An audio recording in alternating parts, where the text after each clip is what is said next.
네, 지난번에 6월, 오늘날 6월 누가 제일 먼저 하는데 대해서 증거를 했는데, 지난 시간에.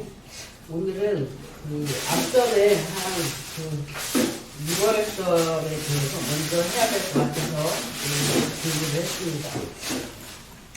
6월절에 대해서 상고하도록 하겠습니다. 왜 우리가 6월절을 알아야 되느냐 하면, 구약의 유월절을 알아야만이 오늘날의 새 언약을 알 수 있기 때문입니다. 유월절 하면은 피가 없이는 유월을 할 수가 없어요. 그리고 그 피는 오늘날의 유월절, 새 언약, 새 노래, 어린 양의 피라는 거죠. 그래서 오늘날 예수님이 어린 양으로 오셨기 때문에 예수님의 피가 뭐라는 것을 알아야만이 새 언약과의 관계를 우리가 알 수 있게 되겠습니다. 그러면 먼저 유월절의 뜻을 알아보도록 하겠습니다.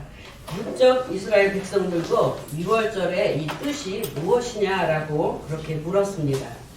그래서 우리가 출애굽기 12장 21절, 27절을 먼저 보면 21절에 모세가 이스라엘 모든 장로를 불러서 그들에게 이르되 너희는 나가서 너희 가족대로 어린 양을 택하여 유월절 양으로 잡고 너희는 우슬초 물금을 취하여 그릇에 담은 피에 적시어서 그 피를 문 인방과 좌우 설주에 뿌리고 아침까지 한 사람도 자기 집 문 밖에 나가지 말라라고 했습니다.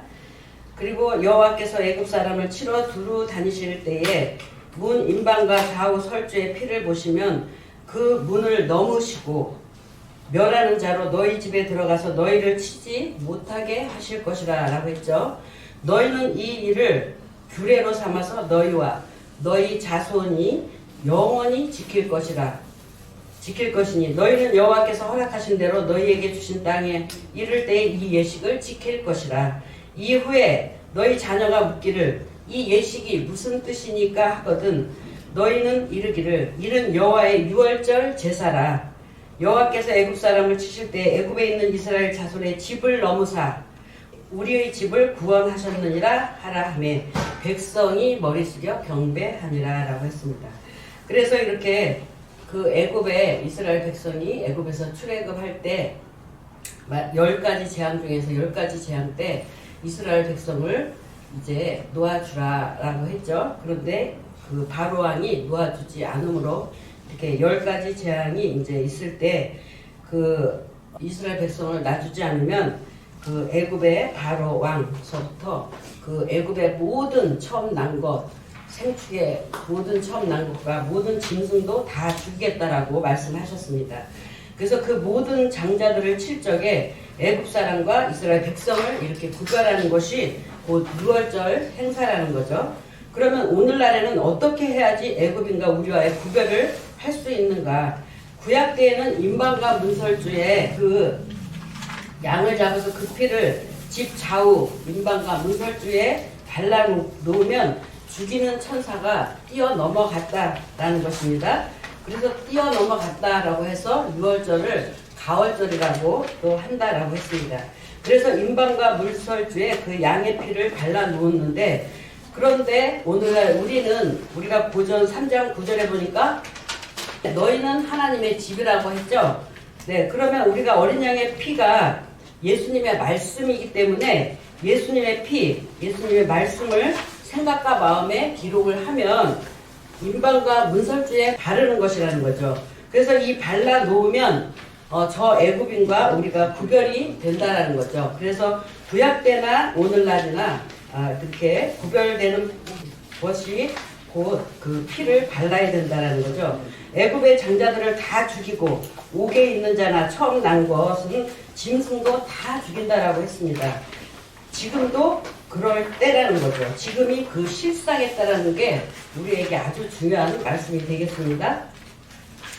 그래서 출애굽기 12장 27절에 여호와께서 애굽 사람을 치실 때 애굽에 있는 이스라엘 자손의 집을 넘으사 우리의 집을 구원하셨다 하매 백성이 머리 숙여 경배했다라고 했죠. 이것이 곧 유월절이고 또 유월절과 또 무교절이 또 무엇인가를 우리가 알아야 되겠죠. 그래서 유월절이라는 것은 유대력으로 1월 정월 1월 14일이 되겠습니다. 그래서 1월 14일에서 7일 동안 무교병을 먹고 무교절을 지키는 것이 무교병을 먹고 7일 동안 지내는 것이 무교절이 되겠습니다. 그래서 1월 14일부터 21일까지 7일 동안 그 무교병을 먹는 것이 무교절이라는 거죠. 그래서 이 무교절은 없을 무자에다가 무교자에다가 떡병자를 써서 이렇게 떡을 만드는데 어떻게 만들어 그랬어요? 누룩을 넣지 말라라고 했죠.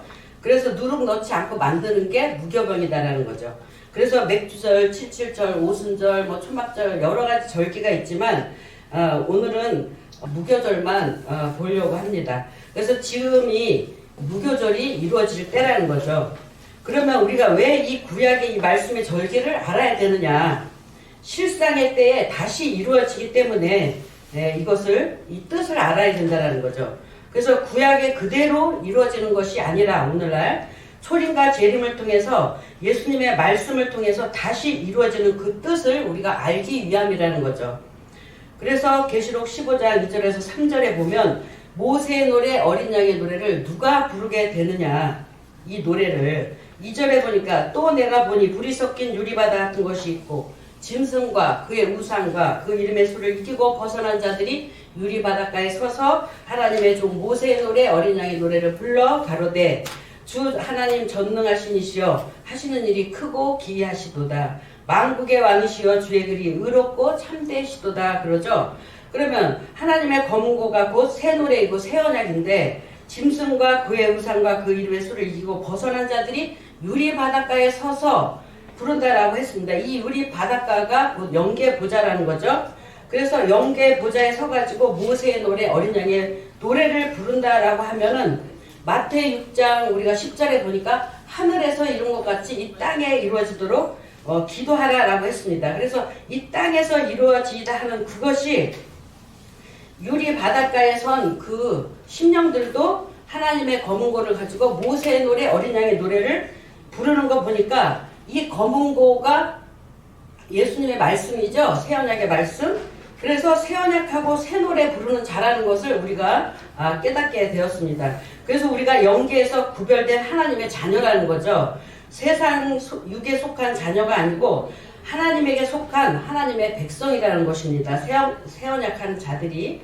그래서 거룩한 백성, 하나님 앞에서 나라와 제사장 삼는 그 백성을 이제 그것으로 구별을 한다라는 거죠. 그래서 그 구별은 무엇으로 한다는 거냐 하면 유월절의 어린 양의 피와 무교병으로 구별을 한다라고 했습니다. 구별해서 나누어진다. 그래서 우리가 누룩이 없는 무교병을 먹어야 되는데 우리가 출애굽기 12장 14절에서부터 봐야 되는데 시간 관계상 우리 17절서부터 보면은 너희는 무교절을 지키라. 이 날에 내가 너희 군대를 애굽 땅에서 인도하여 내었음이니라. 그러므로 너희가 영원한 구례를 삼아 이 날을 대대에 지킬지니라. 정월에 그 달 14일 저녁부터 21일 저녁까지 너희는 무교병을 먹을 것이요. 7일 동안은 누룩을 너희 집에 있지 않게 하라. 무릇 유교물을 먹는 자는 타국인이든지 본국에서 난 자든지 물어나고 이스라엘 회중에서 끊쳐지리라 라고 했습니다. 너희는 아무 유교물이든지 먹지 말라. 너희 모든 유하는 곳에서 무교병을 먹을지니라. 그래서 유교병 곧 유교물을 먹으면 심판을 받는다라는 거죠. 심판이 있게 된다. 그래서 우리가 역사를 통해서 보니까 아하방도 그 죄를 지으니까 거짓 선지자가 와서 거짓말 해가지고 결국 전장에 나가서 죽게 되었다라는 것을 우리가 알 수 있죠. 그래서 이 피가 없이는 우리 영이 살 수가 없다라는 것입니다. 하나님의 뜻이 하늘에서 이룬 것 같이 땅에서도 이루어진다라고 하면은 영이 이루어지면 육도 있어야지 된다라는 거죠. 이 말씀은 영과 육이 하나가 돼서 산다는 것입니다. 그래서 육적 이스라엘 백성은 영은 다 살지 못했다라는 거죠. 육만 구원을 받았어요. 이 말씀은 육만 유월을 했다라는 거죠. 그 애굽의 종되었던 거기서 해방되어서 아브라함에게 언약한 대로 가나안 땅으로 가기 시작했다라는 거죠. 그러면 이 절기를 예수님 오실 때만 해도 지켰어요. 예수님 오실 때만 해도 이 절기를 지켰는데 그 절기를 예수님이 오셔서 개혁하러 오셨죠. 그래서 새 언약으로 개혁을 하셨다는 것입니다. 그런데 초림 때 육적 이스라엘 백성이 예수님에게 골로새서 2장 16절에 보니까 먹고 마시는 것과 절기나 월삭이나 안식일을 인하여 누구든지 너희를 편만하지 못하게 하라라고 했습니다. 그런데 이스라엘 백성이 예수님에게 월삭이나 안식일을 제대로 지키지 않는다고 이렇게 편론하기 시작했다라는 거죠. 예, 그래서 이렇게 골로새서 2장 16절에 편론하지 못하게 하라. 17절 이것들은 장래일의 그림자이나 그 몸은 그리스도의 것이니라 라고 했습니다. 그래서 그림자를 보고 이렇게 참 형상을 우리가 알 수 있다는 거죠. 그래서 예수님이 참 형상이 되셔서 오셨기 때문에 이 모든 절기에 예수님이 안식일이고 예수님이 천국이었고 예수님의 몸으로 모든 절기를 이루셨다는 것입니다.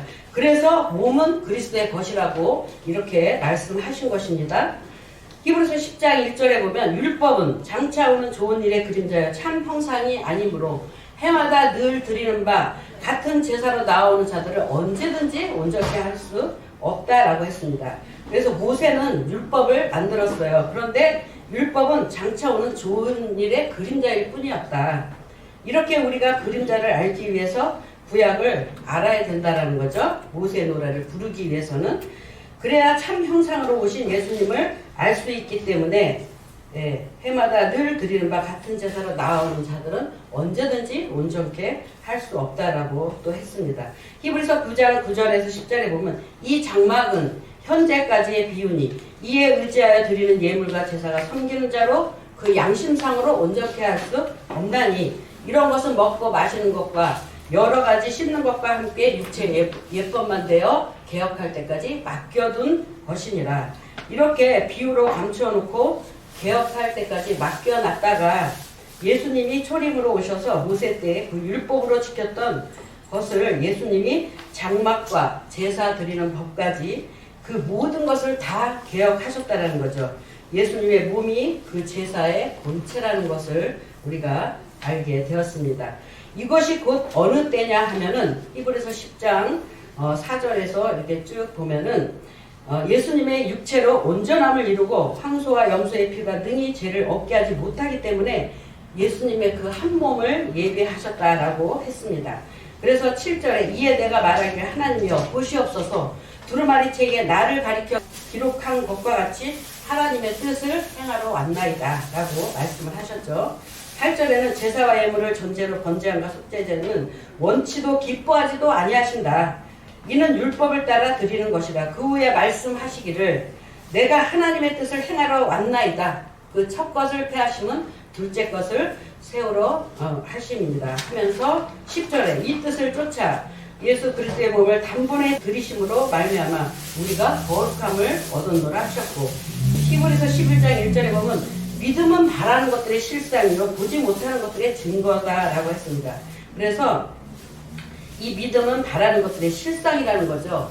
그런데 초림 때 이 실상으로 예수님이 오셨다라는 것입니다. 그러면 구약의 모세 율법을 지키고 믿는 자들이 실상으로 오신 예수님을 믿고 영접해야지 되는 거죠. 근데 영접하지 않았다라는 거예요. 그래서 그 시대의 육적 이스라엘 백성이 요한복음 1장 11절에 보니까 예수님을 영접지 아니함으로 실상으로 오신 예수님을 영접지 아니함으로 하나님의 자녀가 되는 권세를 받지 못했다라는 거죠. 네, 그들은 못 받았다는 거예요. 그래서 예수님이 그 믿음의 실상이고 천국의 실상인데 예수님이 영생이 실체이고 근데 예수님을 통하지 않으면 하나님을 만날 수 없고 천국과 영생을 할 수도 없다라는 거죠. 그런데 실상을 믿어야 되는데 그들은 실상을 믿지 않았다는 거죠. 그래서 이렇게 재현되는 역사 속에서 오늘날 하나님의 아들 이 성령으로 오셔서 이루시는 이 실상을 오늘날도 믿어야지 된다라는 거죠. 성경만 지식적으로 달달달 외우고 안다라고 해서 구원받는 게 아니라는 것입니다. 오늘날 계시록 1장 14절에 인자 같은 이가 촛대 사이에 오셨죠. 이 인자 같은 이는 계시록 2장 18절에 하나님의 아들이시라고 했습니다. 그래서 이 촛대 사이에 하나님의 아들이 성령으로 오셨기 때문에 성령으로 오신 예수님이 이뤄 나가시는 그 실상을 우리가 믿어야 영생할 수 있고 죽지 않는다라는 것입니다. 이로써 하나님의 자녀와 아닌 자들을 구별하는 것이 하나님의 아들이 이루시는 실상을 믿어야 될 때가 곧 이때라는 거죠. 그래서 초림 때 예수님을 믿느냐 안 믿느냐로 나눠진 것처럼 오늘날도 하나님의 아들이 이루시는 그 계시의 말씀을 그 실상을 믿느냐 안 믿느냐로 이렇게 나눠진다는 것입니다. 그래서 믿음은 바라는 것들의 실상이다라고 말씀하셨죠. 네, 계시록 1장 20절 일곱 별과 일곱 금초 때의 역사를 믿음으로 아담의 역사를 우리가 깨닫고 또 성경을 보는 눈이 열리게 되면서 두 가지 죄가 무엇이고 우상의 제물이 무엇인지 계시록 2장 7절에 성령께서 하시는 말씀을 듣고 우리에게 이기라 하신 것입니다. 그래서 성령에 기는 자, 이기는 자가 되어서 생명나무의 가시를 먹는 자만이 이 선악 가시를 구별할 수 있다는 것입니다. 그래서 생명나무의 가시를 먹지 않냐면은 절대로 구별하지 못한다는 거죠. 그래서 계시록 16장 13절에 용의 입이나 거짓 선지자의 입이나 짐승의 입이 다 귀신의 영이라고 했죠. 그래서 모든 사람이 제 안에 다 갇혀 있기 때문에 이렇게 믿음은 바라는 것들의 실상이요 보지 못하는 것들의 증거다라고 했습니다. 그래서 우리가 아직 보지 못하는 것도 성령 받으면 하나님의 깊은 것까지 다 통달한다라고 했기 때문에 깨닫고 아직 이루어지지 아니한 예언까지 다 증거를 하게 되는 거죠. 그래서 짐승의 비밀과 일곱 머리 열불의 짐승의 비밀과 일곱의 나팔과 또 그 음녀의 비밀, 근 바벨론의 비밀까지 우리가 다 증거를 해야 되는데 이렇게 어리석은 자들은 너희는 5장 8절이니까 5장 8절만 증거해라 라고 한다면 과거만 증거를 하게 되는 거죠.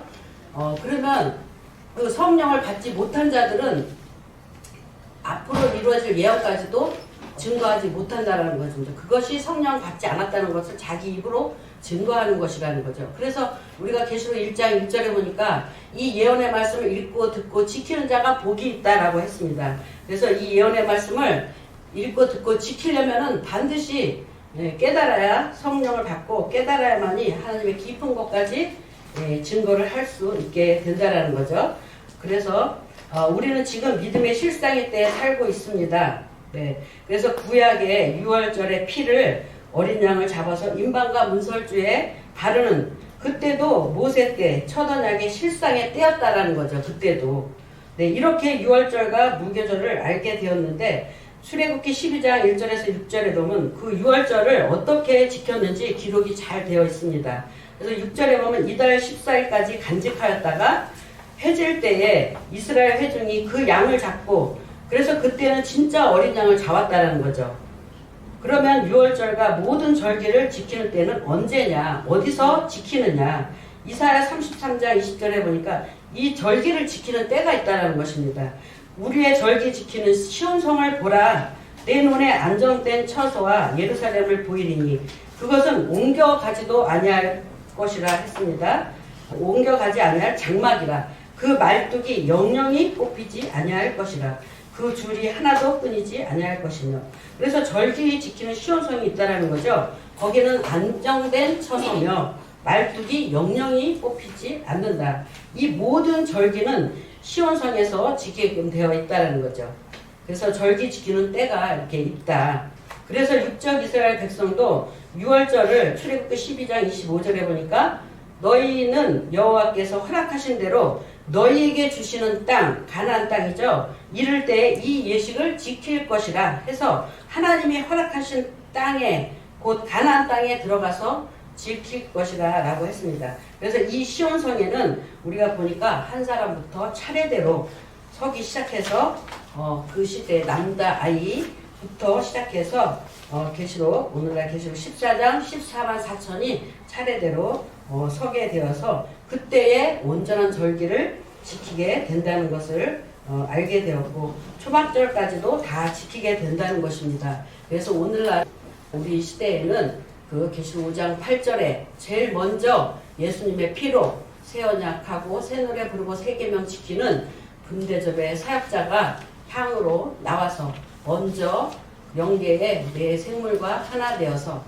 울며 탄식하는 자가 그 불법 불의를 보고 울며 탄식하는 그곳에서 먼저 표를 받고 입맞고 유월하서 오늘날 또 우리 하나님께서 택하신 목자를 통하여서 이렇게 귀한 말씀으로 우리를 양육받고 우리도 또 새 노래 부를 수 있도록 이렇게 양육하여 주신 우리 또 주님과 또 우리 목사님께 진심으로 감사드리면서 이것으로 마치도록 하겠습니다. 아멘.